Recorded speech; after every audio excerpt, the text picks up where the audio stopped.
Buenos días, buenas tardes, buenas noches. Otro viernes juntos.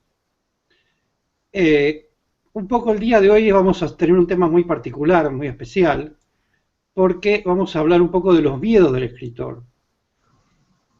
Hablamos muchas veces de la hoja en blanco, de otros miedos que aparecen, que son comunes, pero la idea es un poco avanzar sobre esos temas. Todos, la idea general o lo que creemos, porque la experiencia nos da eso, es que todos tenemos un libro dentro con ganas de salir, con ganas de una especie de pulsión, una especie emocional de querer contar alguna historia. Algo que nace interno, que nace tal vez en nuestras entrañas, de querer compartir con otros algo que nos ocurrió, o algo que nos enteramos, o algo que imaginamos. Pero, como dicen, siempre hay un pero, a la hora de escribir esos sueños, esas ideas, esas sensaciones, se nos bloquean, quedamos como en blanco, nos empieza a agarrar los miedos internos, ese sentimiento de banalidad, de decir, ¿qué voy a escribir? Que tal vez mis palabras no sirvan, que no tengan el valor que yo quiero, y entonces todo eso nos transforma en una especie de nada que nos invade y que nos provoca el miedo a continuar, a empezar, a fabricar.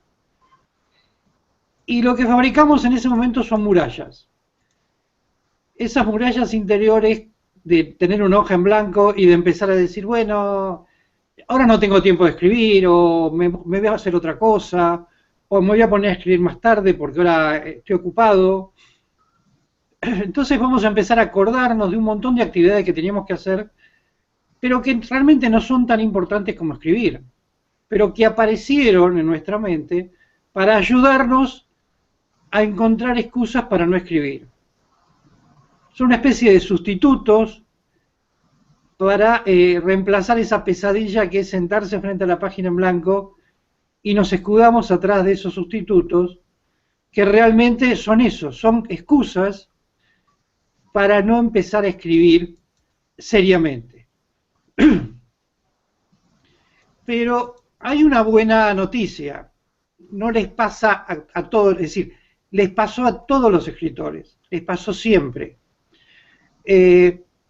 Frank Kafka, Gustave Flaubert, Thomas Mann, se quejaban de sus miedos interiores, se quejaban en que eran incapaces de producir una palabra por mucho tiempo, se quejaban de que escribían 3 o 4 frases y las terminaban tirando a la basura, se quejaban de que borraban lo que escribían para comenzar de nuevo, pero atrás de todas esas quejas llegaron a ser Frank Kafka, llegaron a ser Gustave Flaubert, llegaron a ser Thomas Mann.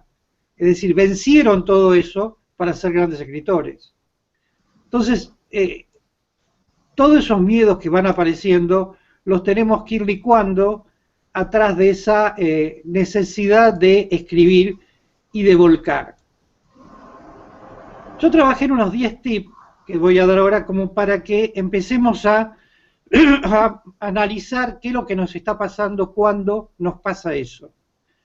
Cuando tenemos ese miedo a esa página en blanco, que empezamos con ímpetu a escribir y de pronto nos vamos quedando, es como que se nos acaba el combustible, que pensamos que se nos acaba la imaginación. Yo digo que el primero es el hábito. Tomar el trabajo de escribir como un trabajo, no como un hobby. Es un trabajo placentero, es un trabajo divertido, es un trabajo ameno, pero es un trabajo. Y como todo trabajo necesita planificación, necesita un horario, necesita una forma de trabajar para... Creo que se cortó la comunicación. ¿Está bien, ¿Estoy bien? César? Ya te Sí. escucho, César. Ahora sí, sí, porque se cortó una parte. Como para empezar a trabajar en horario determinado. Por ejemplo, 15 minutos por día. No hace falta decir voy a escribir 8 horas por día. Dedicarse 15 minutos nada más. Los primeros, empezar a trabajar con eso. Y ponérselo como un hábito. poner la idea para transformarlo eso en hábito, como cuando uno se levanta y se lava los dientes, o se lava la cara, o se peina, o se viste. Tiene que ser un hábito sentarse 15 o 30 minutos frente a una página, una computadora en este caso. Aunque estemos 30 minutos sin escribir nada, por los miedos, pero si no estamos esos 30 minutos sin hacer nada, no lo vamos a vencer. El otro tema es el método. Es bueno leer a los escritores que uno quiere, a Vargas Llosa, a García Márquez o a quien uno desee, pero pensemos que de entrada no vamos a escribir como ellos. Probablemente lleguemos a escribir como ellos, Dios quiera que nos ayude a escribir como ellos, pero que no busquemos ese perfeccionismo de escribir lo mejor, no nos torturemos escribiendo. Dejar que la mente fluya, adoptar un método de escritura que salga y continúe, reescribir las cosas 1 o 10 veces, no importa, pero tener ese método de trabajo continuo. El tercer punto es el espacio.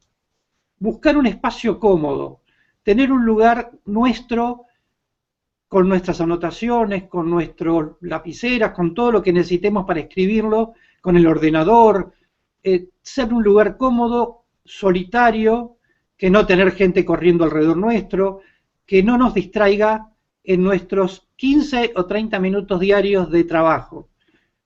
Es un trabajo en grupo, pero solitario. Tenemos que imaginar para poder trabajarlo. Entonces, puede ser en un jardín, puede ser en la cocina, pero puede ser en un lugar, debe ser un lugar tranquilo. El cuarto punto es el proceso.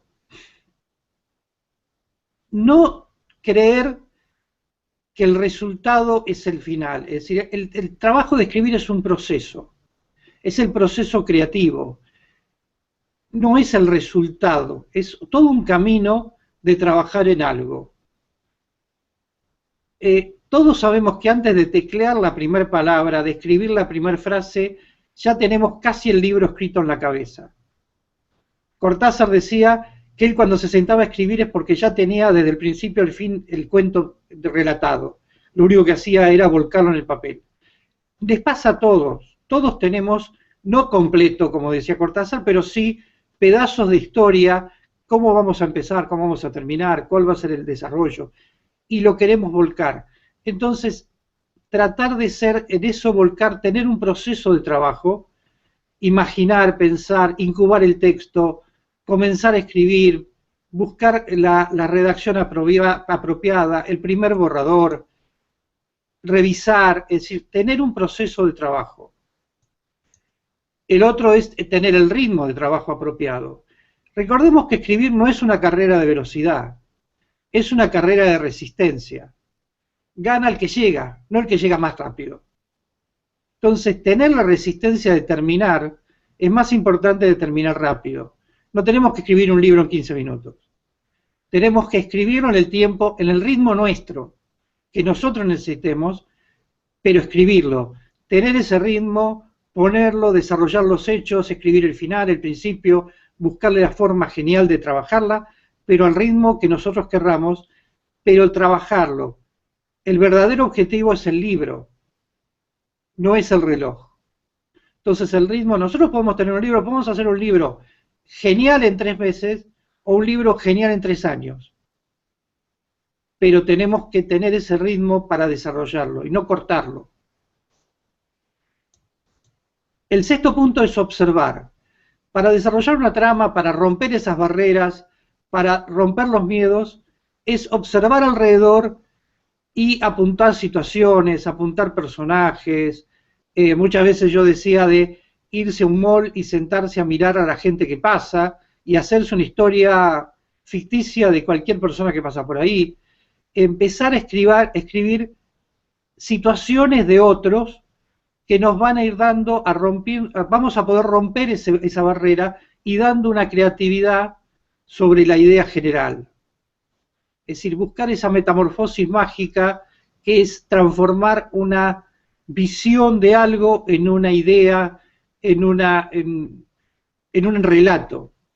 Es decir, 2 ancianos tomados de la mano, a un niño que se le escapó un globo en un lugar, una joven sentada en una cafetería angustiada porque suponemos que la dejó el novio o no.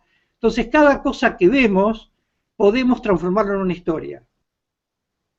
Y eso es lo importante. Ese es el trabajo del escritor. El trabajo es fundamental, en el punto 7 es imaginar, inventar, desarrollar, agregar, transformar. Cuando queremos contar una historia real, exactamente como pasó, estamos haciendo el trabajo de periodista.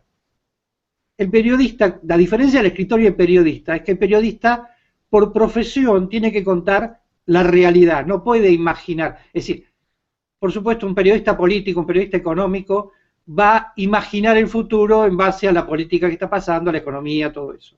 Un periodista de policiales, por ejemplo, no puede imaginar, tiene que contar lo que pasó, cómo fue el asesinato, cómo la policía encontró, es decir, tiene que relatar lo que ve, no puede agregar cosas. La diferencia entre ese periodista y el escritor es que el escritor puede transformar una realidad en una historia con agregados, que siempre es lo que conviene, porque si yo quiero conocer la realidad de la historia, busco el periódico.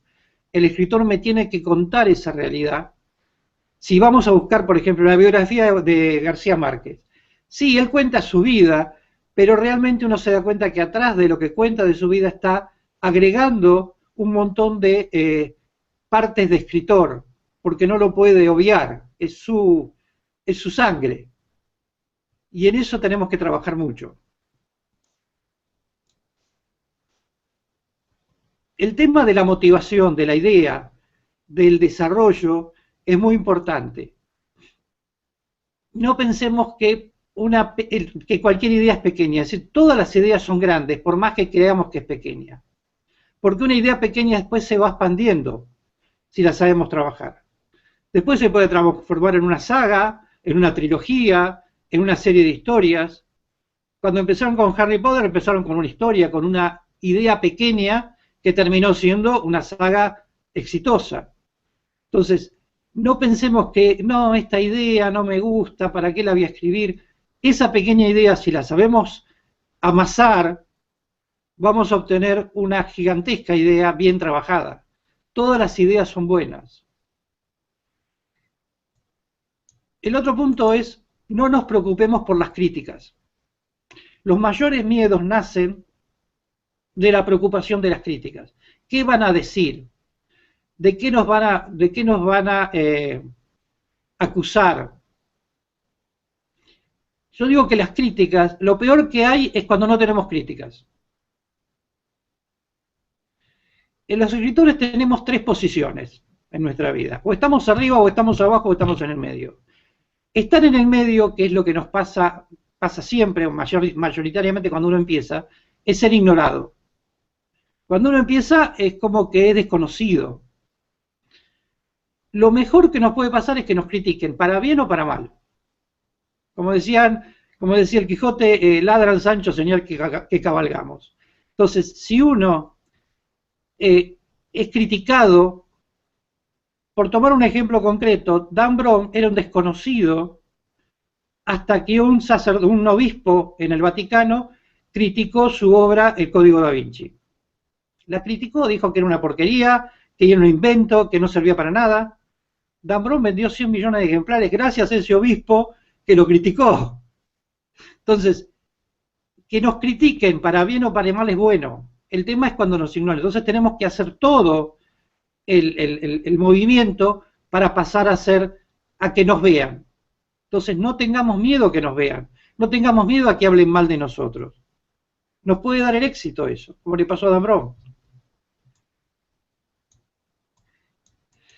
Y el último punto es muy importante, porque para romper esos miedos, nos conviene, si tenemos muy apegado ese miedo y nos conviene ver cómo trabajar, podemos buscar amigos, compañeros, trabajar en grupo, empezar a desarrollar nuestra obra grupal, porque entonces podemos empezar a intercalarnos con otros para que nos lean, leer lo del otro, buscar cómo mejorar nuestra forma de trabajo gracias al apoyo grupal.